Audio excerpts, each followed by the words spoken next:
In the year 1238, Mongol executioners carried out a horrific punishment by submerging a living woman into a vat filled with oak bark extract and lime, a concoction known for its leathery transformation properties. For 23 agonizing days, they kept her conscious as her skin gradually hardened and transformed into leather. Yet even this unspeakable torture was not the most shocking part. The most haunting detail was that the victim was none other than Genghis Khan's granddaughter, a celebrated general and fierce warrior who, according to 3 independent historical chronicles, defiantly sang war songs throughout the entire ordeal as her body underwent chemical preservation. By the end of this account, you will uncover 3 chilling truths that historians have tried to conceal for more than 7 centuries.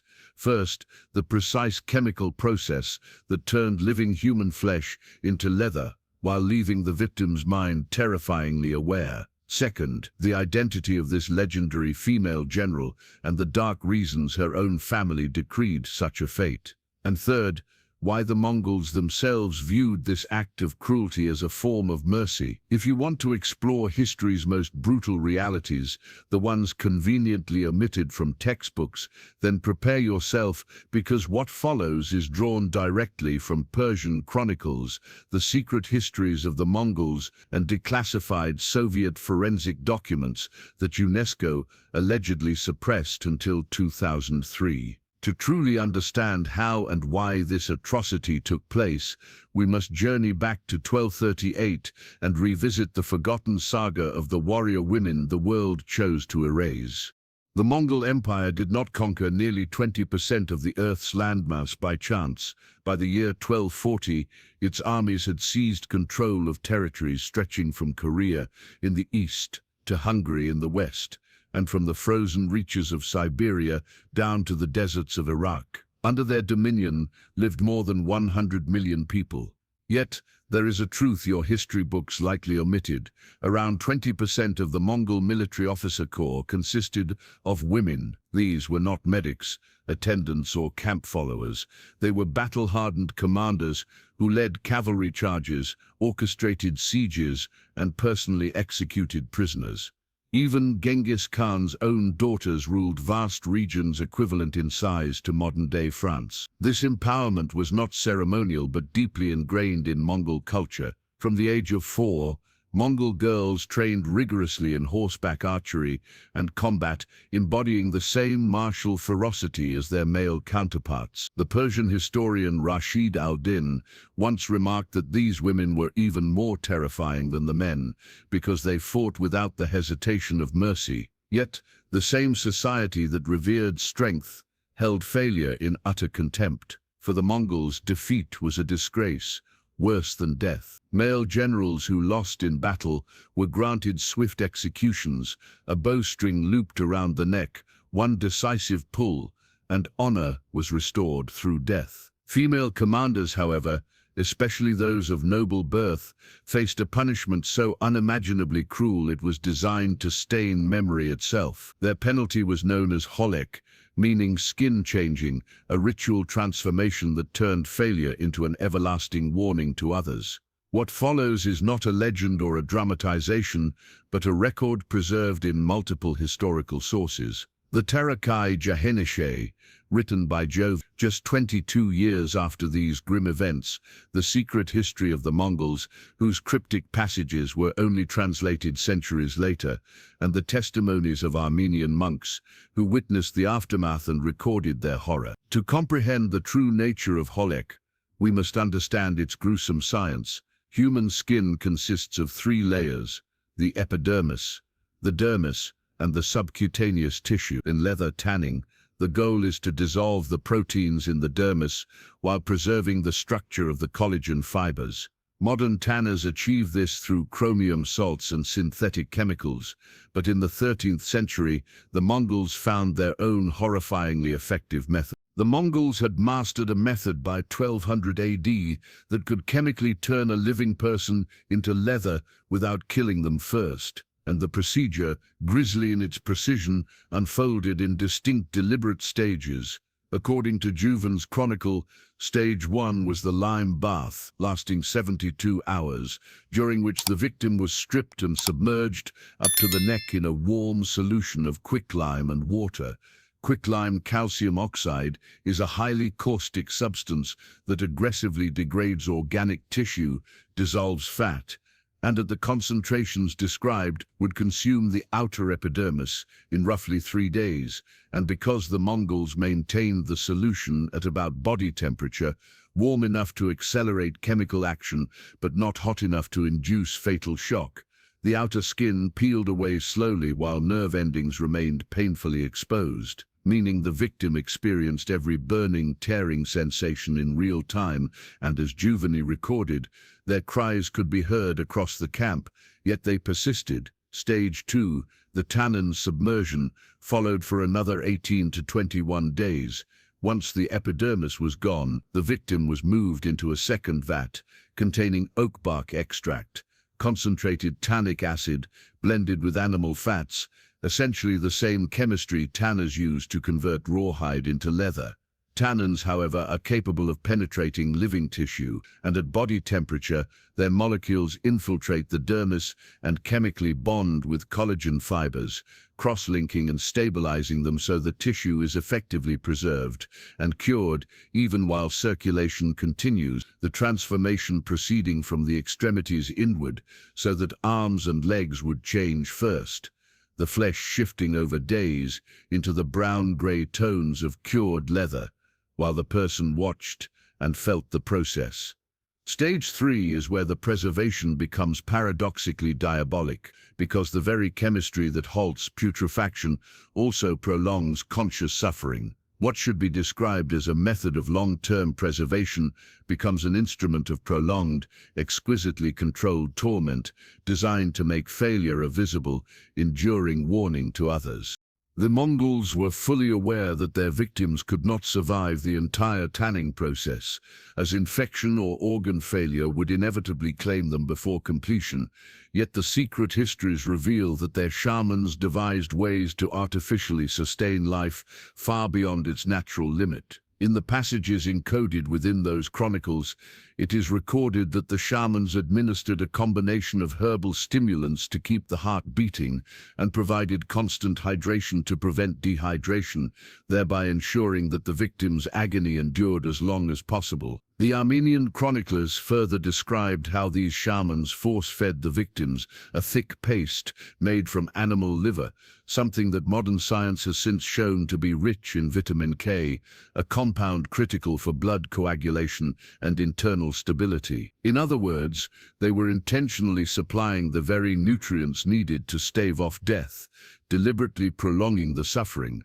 According to Juveni, victims typically survived between 19 and 26 days. As the tannin slowly penetrated the skin and deeper tissues, nerve endings began to die off one by one, gradually dulling the pain even as consciousness persisted. Imagine the horror of remaining awake and aware, watching your limbs darken and stiffen into leather, feeling sensation fade inch by inch, and realizing that your living body was being turned into an inanimate object, while your mind remained trapped within. The question that inevitably arises from these accounts is who could perform such a ritual, who possessed the anatomical knowledge, precision, and spiritual resolve to sustain life through weeks of chemical torture.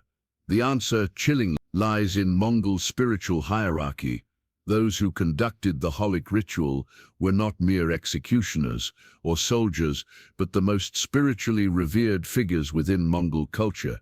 The shamans, and according to multiple historical sources, they were almost always women, believed to be intermediaries between the mortal and spirit worlds, capable of guiding both life and death through ritual mastery. In Mongol culture, female shamans known as Udajan were believed to possess a sacred connection to Tangri, the eternal sky god who governed fate, war, and the natural order. These women held immense spiritual authority, performing healing rites, blessing warriors before combat, and guiding souls between the realms of life and death. But among their many sacred duties was one of the darkest and most misunderstood: the skin-changing ritual. According to the secret history of the Mongols, The Yudajan did not view this ritual as an act of punishment, but rather as a profound spiritual transformation. In passages that remained untranslated until the 1960s, the ceremony was described as becoming the eternal guardian. The translation reads, "When a daughter of the Khan fails in battle, she must not simply die and return to the earth. Her body must be preserved so that her spirit remains tethered to this world, forever guarding the army she failed." The Yudajan will guide this transformation with sacred herbs and the tannin of the eternal oak. She will sing the songs of her victories as her flesh becomes armor. She will not be punished. She will be reborn as living protection. This chilling revelation reframes the ritual entirely. It was not seen as execution, but as rebirth, a merging of physical endurance and divine duty. The Mongols truly believed that by transforming these fallen female generals into preserved forms of leather and armor, they were granting them redemption, allowing their spirits to protect their kin on future battlefields. The Yudajan were rigorously trained from childhood to perform such transformations with precision and reverence. They studied which herbs could sustain consciousness without inducing shock, mastered the chemical potency of oak tannins, and developed an anatomical understanding deep enough to keep vital organs functioning, even as the skin underwent its horrifying conversion. According to the Armenian Chronicle, History of the Nation of Archers, written by monks who witnessed the aftermath of Mongol campaigns, these so-called witchwomen of the steppes possessed preservation knowledge that surpassed even the most skilled physicians of their time. They wrote, "The witchwomen of the Mongols possess knowledge of the body's preservation that surpasses even our physicians. They can extend life beyond its natural end, trapping the soul in decomposing flesh." Through the eyes of the Yudajan, this gruesome process was not torture, it was sacred duty, the forging of a warrior's spirit into eternal service under the open sky of Tangri. Eyewitnesses from the era wrote with chilling clarity, claiming, "We have seen their work, the leather idols that once were women, mounted upon poles and carried before the armies. Some still had awareness in their eyes." The repetition of that haunting line, "some still had awareness in their eyes," echoes the unimaginable reality of what these rituals produced. Human beings chemically preserved, yet seemingly conscious, their bodies turned into relics of eternal vigilance. For decades, however, historians dismissed such descriptions as medieval exaggerations or enemy propaganda.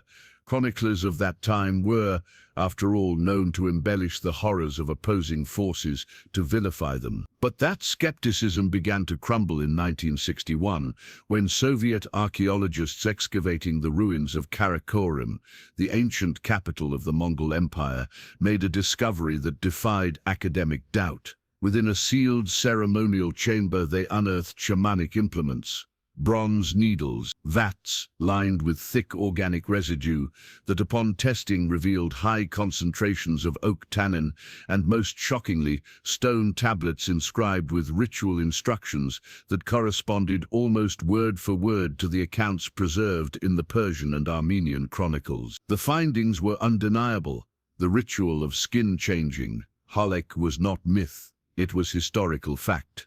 Yet perhaps the most disturbing revelation came from the secret history of the Mongols, which detailed the spiritual requirement behind the ordeal. The Yudajan, female shamans, were responsible for keeping the victim conscious throughout the entire process, using herbal stimulants and controlled hydration to prevent death or unconsciousness.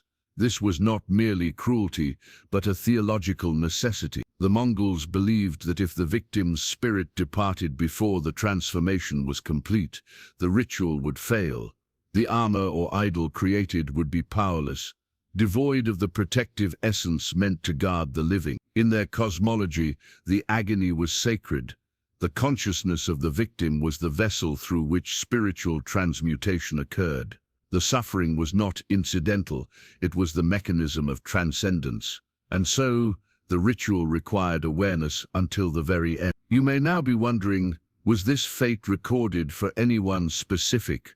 Did a name survive the passage of centuries? Astonishingly, one does. Across three separate and independent historical chronicles from Persia, Armenia, and Mongol oral tradition, a single name appears, marking the story's transition from myth to the tragedy of one unforgettable woman. The woman whose story survives in fragments of Persian, Armenian, and Mongol sources was none other than Alakai, the granddaughter of Genghis Khan, a decorated cavalry general renowned for her tactical brilliance and unyielding leadership. She commanded a tumen of 10,000 warriors and had earned victories across Central Asia, her name synonymous with discipline and fearlessness. Yet in 1238, as Mongol forces advanced westward into the Caucasus Mountains to subdue the kingdoms of Georgia and Armenia, her destiny took a fatal turn. At 31 years old, Alakai led one wing of the invasion, sweeping through treacherous terrain near what is now Tbilisi. But in the shadows of those mountains,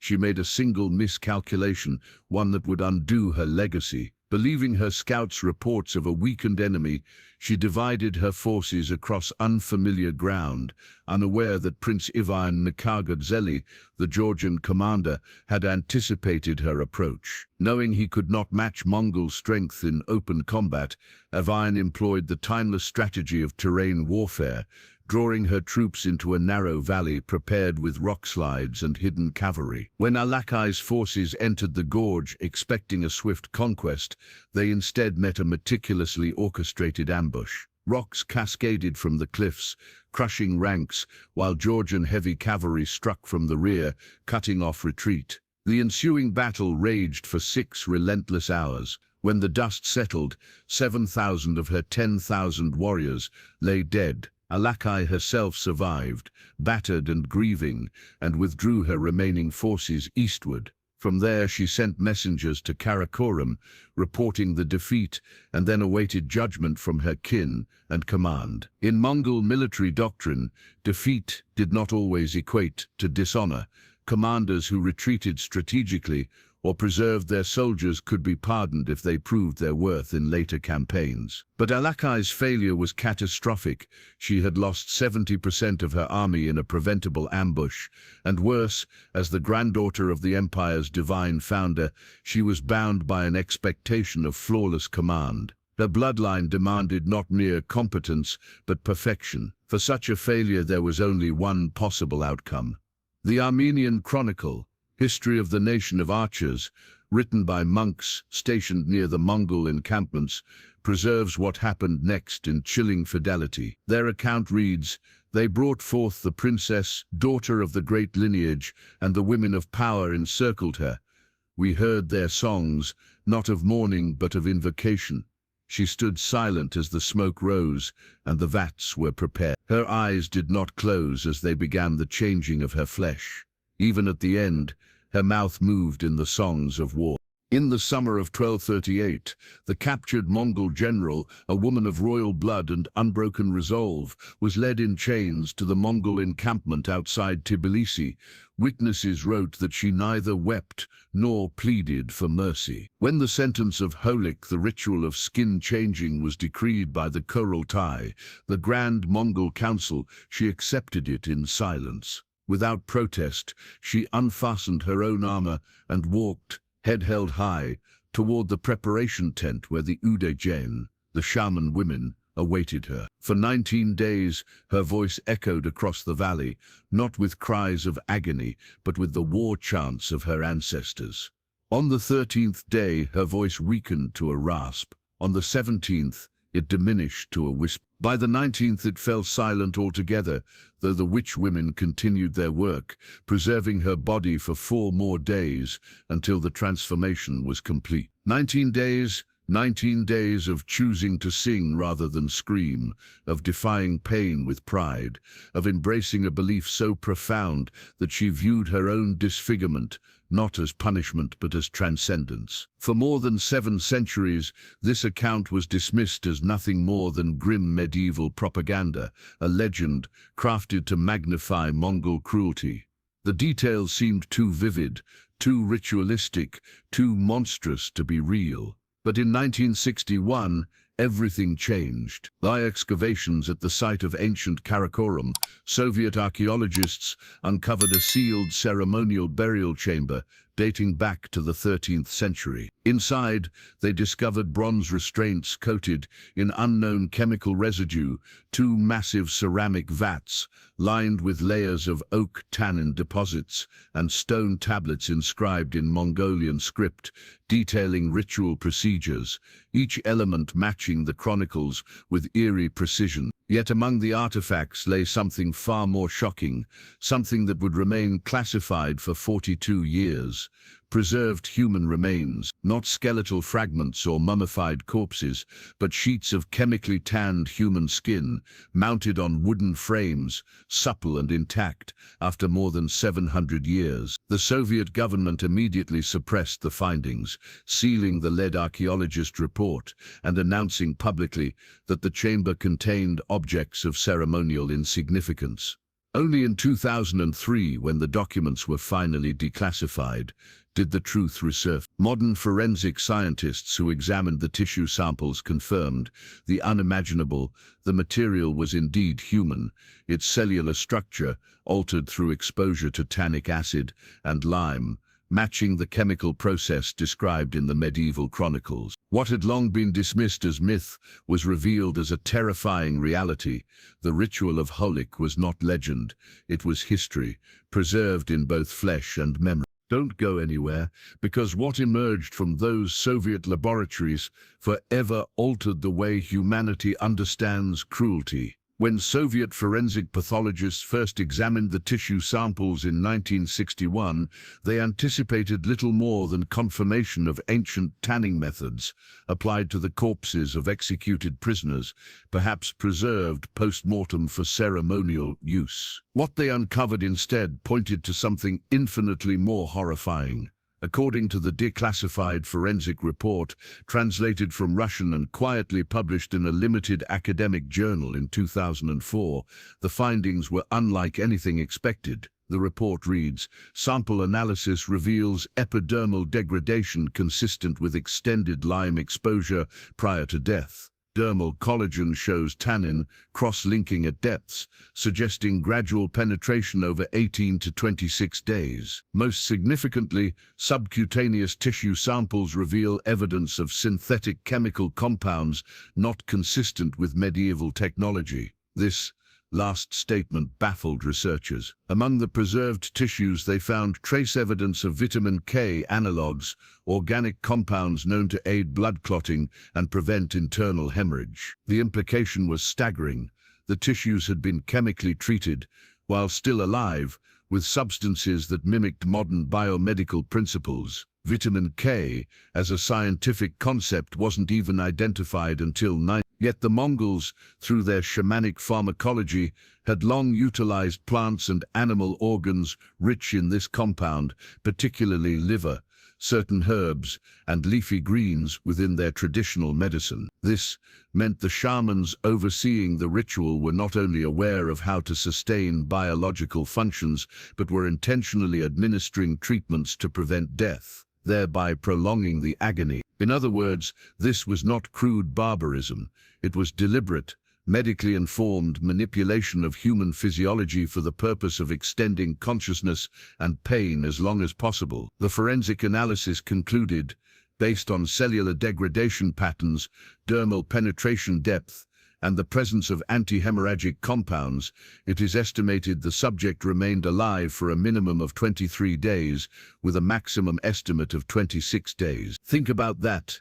Nearly a month of continuous awareness, chemical preservation, and controlled torment. What these scientists discovered was not merely evidence of torture, but proof of an ancient system that fused medicine, ritual, and cruelty into one of the most sophisticated mechanisms of suffering ever devised. The forensic report's final observation was perhaps the most chilling of all. Nerve death would have progressed from the extremities inward, suggesting prolonged consciousness despite advanced tissue necrosis. In other words, for as long as 23 to 26 days, the victim would have remained aware, trapped in her own deteriorating body, watching as her living flesh slowly transformed into leather. Yet the horror of this story extends far beyond the suffering of a single woman. It reveals the Mongols' mastery of psychological warfare on a scale few empires have ever matched. According to both the secret history of the Mongols and Giovanni's Persian chronicle, the preserved remains of failed generals, those subjected to the holic ritual, were not buried but displayed. Their bodies, tanned into leathery effigies, were mounted on poles and carried at the head of Mongol armies during later campaigns, serving as both standard and warning. Imagine standing on a city wall as the horizon darkens with approaching cavalry, and at the vanguard, raised high like banners, are the preserved, recognizable forms of the Mongols' own commanders. Women who had once led thousands, now reduced to eternal symbols of punishment. The message was unmistakable. If this is what we do to our own, imagine what awaits our enemies. Armenian monks chronicling the Georgian defenses describe the terror that swept through the ranks when these leather women appeared. Many soldiers fled before a single arrow was loosed, unable to bear the sight of what they called the witchwork of the Mongols. The effect was devastating. Battles often ended before they began, crushed by fear rather than force. This was terror warfare in its purest, most psychologically engineered form, blending ritual, symbolism, and horror into an unstoppable weapon of conquest. The practice endured precisely 21 years, from 1238 until 1259, the year Mongke Khan, grandson of Genghis Khan, died during the siege of a Chinese fortress. His death ignited a fierce succession crisis that fractured the unity of the empire. During the Cruelty convened to choose his successor, the ritual of holik was formally abolished. According to later Mongol chronicles, it was Kublai Khan himself, yes, the same ruler immortalized by later historians and poets, who condemned the ritual. His reasoning was pragmatic, yet profound. The practice had begun to weaken the spirit of Mongol womanhood. Female commanders, once among the fiercest warriors in the empire, now feared failure more than death, knowing that even honorable defeat could condemn them to an eternity of mutilation. Kublai declared that fear, not compassion, was the enemy of strength. In his decree, he wrote that a commander who fights without fear must not dread her own gods, and thus the era of the Leather Guardians ended, not through moral awakening, but because terror had begun to turn inward, consuming the very empire that had wielded it. By the 1250s, the terrifying ritual of skin changing had begun to corrode the very foundations of Mongol warfare. Female warriors, once the empire's fiercest and most loyal commanders, were increasingly refusing military appointments. The threat of holik, the ritual transformation of flesh into leather, had become so psychologically devastating that it undermined the army's effectiveness. The punishment was too successful. It had achieved its purpose too completely. Fear, once the Mongols' greatest weapon against their enemies, had turned inward and begun to paralyze their own ranks. Thus, the practice had to end. But the story doesn't close there, because what followed was an act of historical suppression that remains one of the great scandals of academic censorship. When the Soviet discoveries at Karakoram were first presented to UNESCO in 1962, the archaeologist requested international cooperation for further study. Yet instead of launching a global investigation, UNESCO made a fateful choice. In 2003, when the organization's internal documents were declassified, their official reasoning was revealed. The findings, if publicized, could inflame cultural tensions between modern Mongolian peoples and neighboring nations. The historical context is too sensitive for public discourse. In other words, the truth was deemed too horrifying, too politically dangerous to acknowledge. The Soviets were quietly ordered to seal the samples, classify the reports, and even backfill the excavation site, erasing all trace of what had been unearthed. For 42 years, only a small circle of scholars knew that the medieval chronicles had not exaggerated the ritual. They had, in fact, understated it. Today, if you travel to Mongolia, You'll find no monuments commemorating the women who endured the ritual of skin changing. Museums contain no exhibits on Alakay, Genghis Khan's granddaughter, whose transformation became both myth and warning. The Udajan, the female shamans who carried out the rites, are mentioned only in passing, their names erased from popular history. The Mongolian government understandably avoids emphasizing this dark chapter of its past, but the evidence remains undeniable. The forensic reports still exist. The chronicles of Persia, Armenia, and Mongolia align in disturbing precision, and beneath the soil of Karakoram, the bones and the secrets still lie buried. And so, we return to the question that began this story. Why did the Mongols consider this punishment merciful? To them, it truly was. They believed that Holik was not the end, but a transformation, a form of spiritual redemption. A failed general could be reborn as an eternal guardian, her preserved body literally serving as a shield for the armies she once commanded. In their cosmology, this was not annihilation. It was salvation through suffering, the immortalization of loyalty. The horror lay not in their intention, but in their devotion. For the Mongols, mercy and cruelty were never opposites. They were two faces of the same unyielding belief in duty to the eternal sky. In Mongol cosmology, the ritual of skin changing was not seen as punishment or cruelty. It was immortality. It was honor. The alternative, a swift execution by bowstring, meant a clean death, but also spiritual dissolution. Your essence would scatter, your name would fade, and your failure would remain eternal. Holik, however, promised remembrance. Through it, your body would continue to serve the empire even after death. You would become a sacred guardian, your spirit bound to protect the armies you once led. To modernize, it is an act of unthinkable barbarity. But to the Mongols, it was redemption, a second chance at purpose beyond the grave. And before we recoil too quickly in judgment, we might pause to see the uncomfortable mirror it holds to our own world. We still sacrifice people to the machinery of institutional honor, only we've made the process more polite, more bureaucratically efficient. We sacrifice mental health to the gods of corporate productivity. We sacrifice soldiers to the ambitions of political power. We sacrifice truth-tellers and whistleblowers to preserve the reputations of the institutions that betrayed them. The Mongols transformed bodies into symbols of service. We transform lives into statistics and headlines. The difference is that they were brutally honest about it. There were no euphemisms, no public relations gloss, no strategic restructuring, only the cold arithmetic of a meritocracy that valued victory above humanity. Their way was horrifying, yes, but transparent in its logic.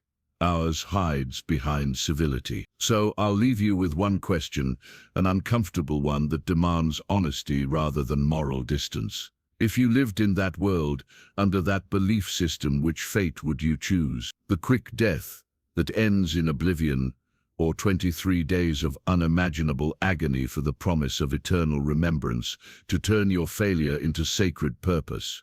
Think carefully before you answer, because your choice reveals not just what you value, but what you worship.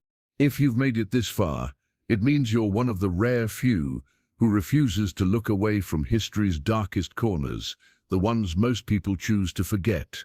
So if you haven't already, hit that subscribe button, because next week's deep dive is just as unsettling, maybe even more so. We'll be exploring the truth behind how Mongol horses were able to run for 3 days straight without a drop of water, a feat that baffled historians for centuries, until modern science uncovered the grisly reality. The explanation involves blood drinking, ruthless selective breeding, and a cardiovascular adaptation so remarkable that researchers today are attempting to replicate it in elite human athletes.